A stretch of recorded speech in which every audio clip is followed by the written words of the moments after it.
Today on Locked On Red Wings, Detroit needs to lock up Patrick Kane. You're Locked On Red Wings, your daily podcast on the Detroit Red Wings. Part of the Locked On Podcast Network, your team every day.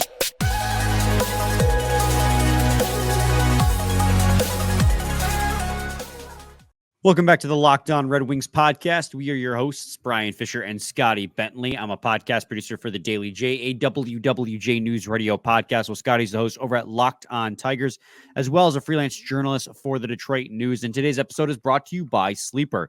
Download the Sleeper app and use promo code LOCKEDONNHL to get up to $100 matched on your first deposit. Terms and conditions apply. See Sleeper's terms of use for details. On today's episode, guys, we are going to talk about the report by Emily Kaplan of ESPN, talking about how the Red Wings are discussing extensions to both David Perron and Patrick Kane, as well as maybe listening on defensemen, i.e. shipping a defenseman out, which is very interesting considering where the Red Wings are at. So we're going to try and get to all three of those things. And then if we have time, whatever time we have remaining, we'll preview the game against the Washington Capitals. And we're going to obviously lead off the episode talking about the Patrick Kane extension rumors, because you don't want to bury the lead. Don't want to bury the lead. We're not in the business of burying the lead. But before that, Scotty, happy Monday, or happy Tuesday, rather, at this point. We're recording this Monday evening, but how are you doing, buddy? Doing pretty well, man. Doing pretty well. How you vibing right now? Still high? Vibes are still pretty high. I'm not going to lie. Vibes are still pretty high. It'll, I just keep winning, boys. That really, that solves a lot for me. Yeah. Busy time of year with the news. A lot of, like the state championships for high schools are, like for winter sports, are all in late February, March. So a lot going on, but we ball.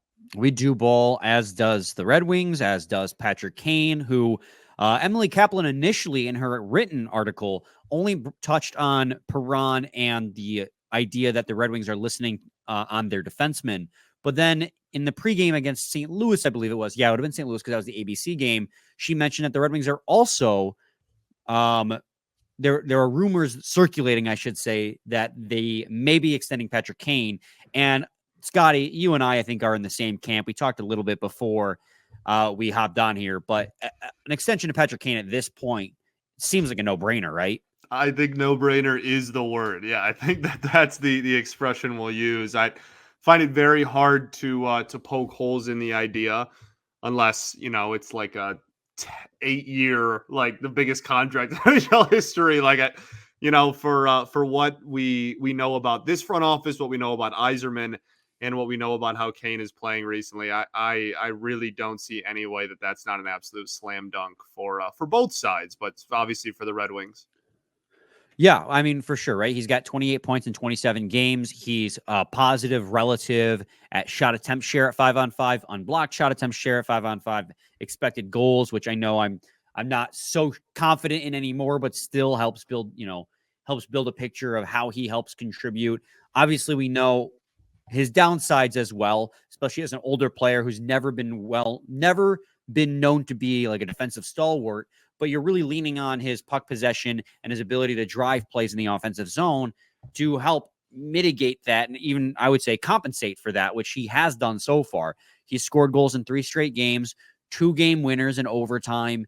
I mean, he has been showing up in the most crucial moments for the Detroit Red Wings, and this is a guy that, not just us, right? Like we talked yesterday about how both of us were very skeptical, very cautious when signing a guy coming off of hip resurfacing surgery, a surgery that no player has ever in any meaningful way has returned back from. Ryan Kessler, Jovanovski, guys like that have never come back from in a meaningful way. Patrick Kane is literally the exception to the rule as of this point, and he looks phenomenal. I mean, we talked about getting 70% of Patrick Kane if he's healthy. I mean, you could argue you're getting that, if not more than 70%. I mean, he's on pace for 53 points in 51 games, 23 goals, 30 assists. Extend this man. It's really cut and dry. I mean, the biggest kind of conversation, the biggest sticking point of this conversation, rather, is going to be, what's the term and what's the dollar amount? Because I think everyone can agree, like, yeah, they should extend this guy. Don't let him walk away in free agency. He's proved himself So he's going to earn himself a pay raise, and probably I would imagine he's not going to accept another year. Scotty, in your mind and in your opinion, what do you think term and money wise? And then I'll tell you you're wrong. As most people do, I think, it's so he's incredible, obviously, and it's just so mind-boggling to me. This is his 17th season, and he's only 35. Like, it's not like that. That's wild. Like, and obviously 35 is, you're by comparison's sake, like, you're getting up there for sure, and usually it's close to the end of the road. But, like, golly, man, that to to have 17 years under your belt and still only be 35. I mean, he could go for another few more years if he's at, a point a game so far at 35. So, yeah, I mean, for me, like, 2 years is the slam dunk here. That's from the Wings perspective. That's kind of what I've been eyeing for a while. I agree with you. He's not going to get it, take another 1 year thing. But I don't see any team really going out there and giving him, 4 or 5 either. I think that's probably a little bit too fortuitous. So yeah, I think 2 is probably the sweet spot from the Wings perspective, but obviously Kaner's going to want as much of that, financial and long-term contract security as possible. So when it gets down to the nitty-gritty, it might be between 2 and 3 years. Yeah, and I mean, I think the Red Wings, as they were when they signed him to the 1 year prorated deal, I think the Red Wings continue to be the team in the best position to give him an extension. When you think about it, I mean, they have the cap space. They're projected right now, and this is obviously with money coming off the books and players they're going to have to re-up, like Sider, Raymond Valeno, all RFAs are going to have to re-up. But right now, in the offseason, they're projected to have almost $30 million in cap space still, as well as being a rising team. Yeah. They're on pace to make the playoffs. Nothing's secure yet, but they're sitting pretty comfortably in the wild card, at least as of this moment on February 26th, as we record. They're in a position to give it aging Patrick Kane that still has some motor left in the tank, some gas left in the tank, a several multi-year deal that doesn't break the bank. And I think that Patrick Kane's camp, him being 35, he's going to be at this point want to be with the team that's going to give him the longest deal, as well as going to give him the best opportunity to win in that time frame as well. And I think that's I think that's the Red Wings camp. I think they're in a unique spot where that's kind of, his best case scenario there. Like NBC Chicago yesterday, at least I believe it was NBC Chicago, was in the media scrum, asked him about maybe returning to Chicago one day. And he said, I feel like they're moving in a different direction. And I'm thinking about it from Patrick Kane's perspective. The only reason he'd go back to Chicago is because that's the city that made him who he is, right? And he also made Chicago Stanley Cup champions multi-time. But that team's not going to be ready to win between now and maybe the final couple of years. They're if they have a really good rebuild, having Bedard helps. But the Detroit Red Wings look like the number one team to be poised to re-sign him.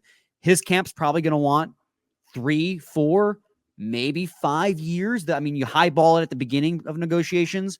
Red Wings are going to lowball 1 to 2. I think 2, in my personal opinion, would be ideal, but I could see them going as far as 3. Anything past 3, I'd feel uncomfortable with, given his age and, the new injury history, although that doesn't look like it's going to be, has been affecting him too much I to think this it's point. 2 3, though. I think that's the sweet spot. I think 2 and 3 is right in that wheelhouse. And when it comes to money, he's obviously going to get a pay raise over the prorated 2.75. Right. 4 to 5, maybe 6 max. I would be 4 to 5 I was like right around 4.5 to 5.5 rather than 4 to 5. Well, you look at what David Perron's making right now, who we'll talk about in segment 2. He's making season 2. He's making 4.75 right now on a 2-year deal. Right. I mean, I think, and last year he had 57 points. I think that's a really good template for Patrick Kane's camp to go off of. Be like, this is another veteran you signed, similar age, similar. Obviously, Patrick Kane's got a better player. And look at my client's production compared to his. That's right. So I'm with you. I think somewhere in that 4.5 to 5.5 range. I think the closer you get to 6, the harder the conversation becomes. Not that I'm like, if it's 6, that I'm going to be mad. It's also like, if it's a 2-year deal, then like, I'm definitely not going to be mad. You can give them, you can give them pretty high AAV and I'm not going to care, as long as the years stay at 2, man. I'm really not going to lose sleep over whatever it is, assuming it's not a 5-year deal. Yeah, it's not really the Patrick Kane AAV as a whole I'm concerned about. It's just knowing that you have to re-sign Raymond, Sider, a lot of and not people that Joe in the Veleno is going to command a ton of money himself, but you also have to re-sign him this offseason. So while you have $30 million going in the offseason, there's a lot of bodies you got to re-sign. And then if you don't sign some of the guys that are UFAs, you're going to have to then replace them. And we'll talk about in segment 2 why, at least at wing, that might not be as easy as we think, given the Red Wings pipeline, because it's actually pretty shallow at wing, shallower than I thought. So we'll talk about that in segment 2. And we'll talk about David Perron as well, because that's the other guy in this conversation. So stay tuned to Locked On Red Wings. Got to talk to you guys today about Sleeper. It's past the halfway point of the NHL season, and the Detroit Red Wings are first in the wild card, 8 points up of the New Jersey Devils. They're the top team on the outside looking in. Regardless of where they are in the current standings, though, I want to remind you that you could win big by playing daily fantasy hockey on Sleeper, the official daily fantasy app of the Locked On NHL Network. Sleeper is the number one choice for daily fantasy sports and especially daily fantasy hockey, because with Sleeper, you can win 100 times your cash in daily fantasy hockey contests. All you have to do is pick whether or not studs like Patrick Kane, Alex DeBrincat, Alex Lyon, James Reimer will record more or less than their Sleeper projections for things like goals, assists, saves, plus minus, and more in a given game. To win 100 times bet on Sleeper, you need to correctly predict the outcome of 8 player stats. You heard me, Red Wings fans. You can win 100 times your money playing daily fantasy hockey with Sleeper. So start paying attention and nail your picks so you can start winning big.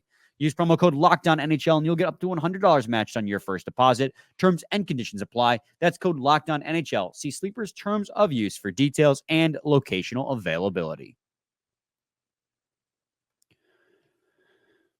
Segment 2, Locked On Red Wings podcast. As we've pointed out at multiple moments in this episode already, Patrick Kane and David Perron were part of these rumors. In fact, David Perron was the first one reported.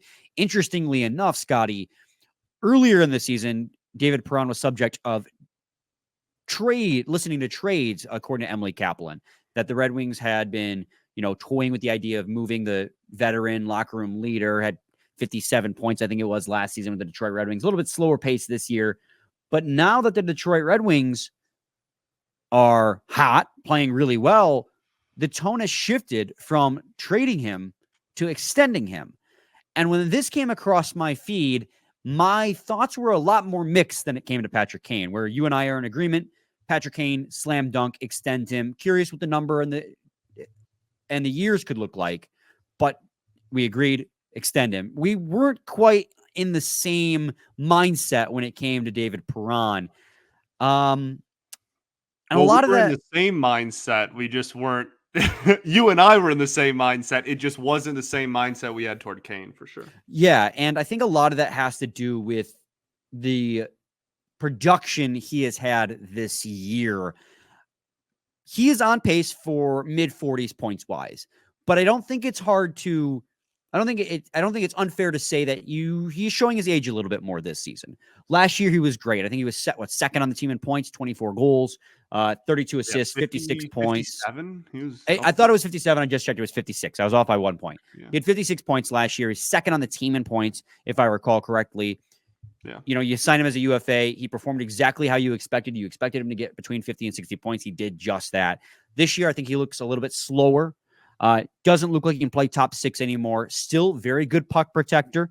He's good on the power play, but I was starting to lean towards I would be okay with him walking away at the end of the year. He is a very good locker room leader too, and I won't take that away. He wears the A for a reason. So clearly his presence in the locker room, the team loves it. They always talk about how much of a loudmouth he is in kind of a loving fashion, but I was okay with getting a little bit younger in that position. Where were you at with that? In that regard?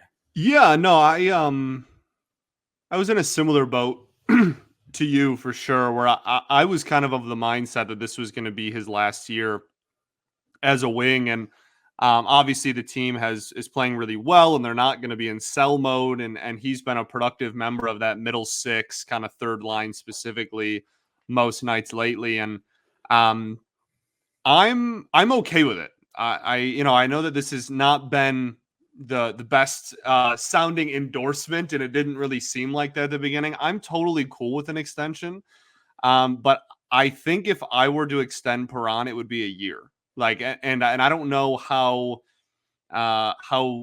many years he wants. I guess, right? Like, I don't know how on board he would be to just a 1 year. Like, I don't think I would feel comfortable giving David Perron 3 more years after this, and after the, what he looks like this year. And again, he doesn't look bad, right? There's a big difference between a step down from where he's been in his career when he's been a pretty darn good player versus, now it's just the projection on and the trajectory on what you can kind of expect from him the next few years. I would be okay with a year. I think 2 would be my limit. And if I gave him, an extension, it would be bottom 6 money, right? Like I would, and again, like all of this, I would be very cool with this if this all happened. I just don't know what he's looking for. And like, we don't know. That's the point of this conversation. I don't know the guy. I wish I could be a fly on the room for those conversations, but I don't know. So if he's expecting, 3 years and like solidified still like relatively close to top 6 type of money, even like, I guess he would be middle 6, but even like higher end middle 6 money, I don't think the Wings should do that. But if he wants to get a year, maybe 2, maybe a year and an option, something weird, and bottom 6 money, I'd welcome him back with open arms. Yeah, what it comes down to is, to me, what I think it is Red Wings don't have a lot of depth in the pipeline at wing. Hey guys, I just want to take a second to pause. I'm about to list the Detroit Red Wings depth pieces, prospects at wing, and I'm totally going to make an egregious error by forgetting Jonathan Berggren, which I know that's really bad because he's tearing it up and absolutely needs to be at the NHL level.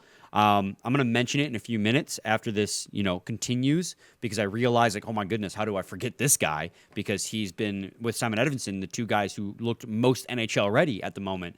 But I think I just had a major brain fart because of the fact that we have been hearing so many rumors about him being a trade piece that I've kind of already just mentally been like, he might be gone. So I had moved on to Mazur, where it's just, that's not set in stone. He's still here, and he's still very, very much the top choice at the NHL level for winger. So I just wanted to address that before, you guys jump all over me, justifiably so, about it. So yes, Jonathan Berggren, number 1, then Carter Mazur down the list from there on out.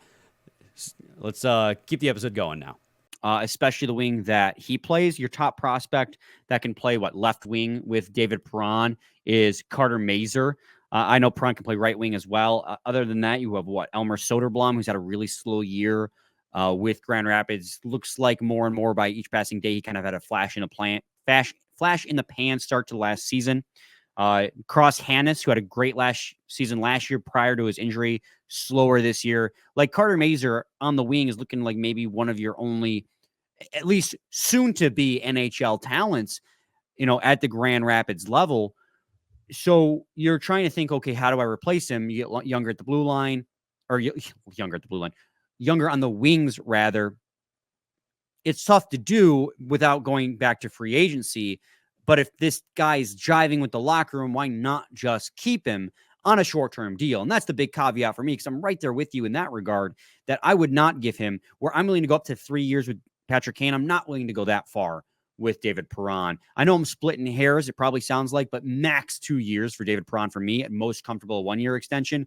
But I know for guys of his age, they're probably more looking for term at this point rather than AAV. I know I'm not trying to generalize all 35 plus players, but that's what I would be thinking if you're looking for one more contract that can carry you to the end of your career. You don't want to just jump around from city to city 1 year at a time. You want to stay with somebody, some consistency. And so that's what I would think David Perron would want. But at the same time, he makes 4.75, and I wouldn't be comfortable giving him the same amount of money. I know that the Red Wings have an abundance of cap space, but again, I bring up the fact that you have a lot of players you're going to have to re-sign, or gaps you're going to have to fill if players walk away. And I know they're not the same exact type of player. Both can play great, like power play specialists, but I'd rather bring back Daniel Sprong at this point than David Perron. I know it's not one for one, but they Yeah, both you can can fill do that both, depth. but Yeah, but Daniel Sprong also fills that bottom six power play specialist type role, as well as just being a younger player. I know that means he may command more years. I know it means he may command more money, but I'm just trying to stay young on that side because this team finally got young, and I don't want to burden the roster and block guys from the NHL level with a bunch of 35 plus old guys. I know this is coming on the heels of the conversation with Patrick Kane, but we're talking about completely different players, right? We're talking about an all-time great American who's on an absolute heater over a point per game, and David Perron, whom I love and I think is fantastic in the locker room, but is just starting to really slow down and show his age in each passing game. It's one of those things like I'm okay with the idea of signing David Perron to a short-term extension because I do like David Perron. I would just be very careful on the term, but I trust Yzerman to do it right. Because, again, there is a lack of depth on the wings for the Detroit Red Wings, and that's why I'm okay with it. It's not like with the defense, which we'll talk about in segment 3, where you feel like somebody's getting blocked. Obviously, you know what? A player completely neglected is Jonathan Berggren as a winger who's absolutely should be playing up with the NHL. I think my mind is probably like, there's been so many rumors that he's going to get dealt at the deadline. I think my brain may have already filtered him out of the system, which is totally messed up. But he should absolutely be at the NHL deadline conversation for sure. That'll, bring a lot of those conversations up. But yeah, I'm okay with DP. Just, again, like really short deal and probably a cut in salary from what he's getting right now. And I don't know the willingness for him to do that. So. Yeah. So, I mean, short of Jonathan Berggren or Carter Mazur, who are in the system, you don't have a ton of like NHL ready wingers. Berger's also a totally different player type and profile than Perron. So, I mean, depending on, what they want out of, a bottom six winger, that, there's a huge difference between those two guys and what they do on the ice. The one thing that they both have common is they don't play very good defense. Correct. But you're not gaining or losing too much from that perspective. I guess I meant more offensively. They play a different style for sure. But to water down the conversation to the TLDR or TLDW, if you didn't watch, absolutely lock up Kane. Extend Perron if you want, but just be smart about it. I trust Steve Yzerman to keep it smart. So, yeah. All right. When we get to come back in segment 3, we'll talk about the last piece, very last sentence of that article, which left a lot of people wondering that the Red Wings were listening on their defensemen. So stay tuned to segment 3 of Lockdown Red Wings. Again, today's episode is brought to you by Camino Consulting. You've heard of our online families and couples course and taken advantage of the Locked On 25% discount running to the end of the month. But what about the live seminars? In both sports and business, the challenge is differentiating candidates and recruits in an endless battle. Everyone can demonstrate their measurables and qualifications, but we all know it is the intangibles that matter when those things are similar. Contact Camino Consulting for their team and management seminars to get a peek behind the curtain and watch your new recruiting class or hiring group become one of the most effective you've ever seen, because you identified the right candidates and because you've learned how to communicate and motivate them in accord with their own preferences. But you aren't in business management or working with a team. They pay referrals. Make some money making your workplace and favorite teams better. Every group works better at the end of the year than at week 1. So Camino Consulting at CaminoConsulting.ca and get on the fast track to understanding. Segment 3, Lockdown Red Wings podcast. The final sentence of that report by Emily Kaplan was that the Red Wings were listening on one of their own defensemen. And my biggest question when reading that was, why? I mean, the Red Wings are vibing right now. We do know that the Red Wings defensive group is probably their weakest unit right now. Wollman and Seider are burdened with quite a bit in order to ease the burden on the other two pairs. So what is the purpose of listening to trade away a defenseman right now? It may just be listening, but who should the Red Wings be listening on, or who are they listening on? And what is the purpose in trading away a defenseman, Scotty? Yeah, I think there's a few different angles here. One is just that you want to bolster your blue line at the deadline, and if you trade for another defenseman, you're going to have 8 and then like 9 and like et cetera. Like you're just going to have too many chefs in the kitchen. So I think that my first reaction was, okay, well, if they trade one away, it would be part of a deal to get one as well. And obviously, you're not going to straight up trade one of our defensemen that's not on the top pair for a direct upgrade 1-for-1, right? Like they would be buying, they would have to give up a prospect or a draft pick or something in there to improve. But that was kind of my first reaction was that it was something that would look like that. And then obviously there's a little bit of you that just goes, okay, well, maybe they trade one away because Edvinsson has some they're confident in him and they're ready for him to roll. And that would be